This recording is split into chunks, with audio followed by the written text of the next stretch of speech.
Topic cover करने वाले हैं जिसका नाम है कोएगुलेशन ऑफ ब्लड या क्लॉटिंग ऑफ ब्लड। ये उसी वाले लेक्चर में आ जाता है जिसमें मैंने वन शॉट कराया था, लेकिन मैं भूल गई थी बीच में ये करना क्योंकि ये बगल में लिखा हुआ था। तो मैं इसे अभी कंप्लीट कर देती हूँ। भी इंजरी या ट्रॉमा हो जाता है तो खून बहता ही तो नहीं रहता, वहां पे एक स्कम या फिर क्लॉट जैसा बन जाता है जिससे कि खून रुक जाता है। तो यही हमें देखना है कि वो क्लॉट कैसे बना है, ब्लड क्लॉटिंग कैसे हुई है। तो जब इंजरी या ट्रॉमा होता है तो टिश्यूज या प्लेटलेट्स या दोनों मिलकर ही सर्टेन फैक्टर्स रिलीज करते हैं जिन्हें हम कहते हैं थ्रोम्बोप्लास्टिन।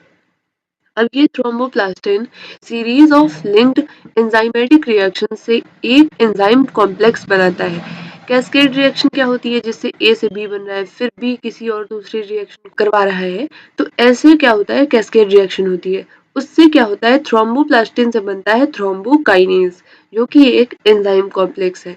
अब ये थ्रोम्बोकाइनेज यूज होता है प्रोथ्रोम्बिन को थ्रोम्बिन में बदलने में, यानी कि पहले से एक इनएक्टिव एंजाइम था जिसे हम कह रहे थे प्रोथ्रोम्बिन, अब इसको थ्रोम्बिन में बदला जाएगा इसी एंजाइम कॉम्प्लेक्स से जिसका नाम है थ्रोम्बोकाइनेज।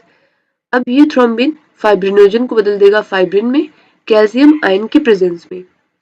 अब ये फाइब्रिन नेटवर्क बना लेंगे जिसमें कि डेड और damaged RBC WBC formed elements basically इसमें फंस जाएंगे, ट्रैप्ड हो जाएंगे, और इसी को हम कहेंगे स्कम, क्लॉट या कोएगुलम।